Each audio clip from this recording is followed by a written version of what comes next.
Hi guys, good morning. তো আজকে আর ছুটির দিন ছিল না, তাই বাধ্য হয়ে সকাল সকাল ঘুম থেকে উঠতে ছিল। ঘুম থেকে উঠে আমি কালকের ভেজা জামা কাপড়গুলো রোদে দিয়ে দিয়েছিলাম, তারপর প্রেশার কুকারে ভাত বসিয়ে দিয়েছিলাম।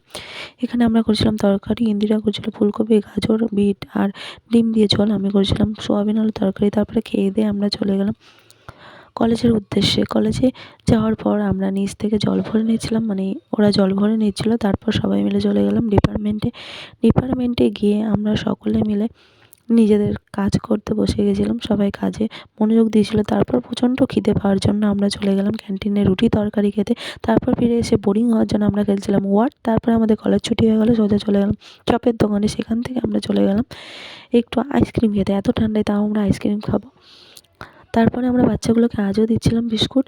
তারপরে মাকে বাড়ি গিয়ে ভিডিও কল করেছিলাম। মা রান্নাঘরে ছিল, পিঠে বানাচ্ছিল, আমাকে লোভ দেখাচ্ছিল। এই ছিল আমার সারাদিনের রুটিন। তো গাইস, ভিডিওটি ভালো লাগলে লাইক করে দিও। বাই।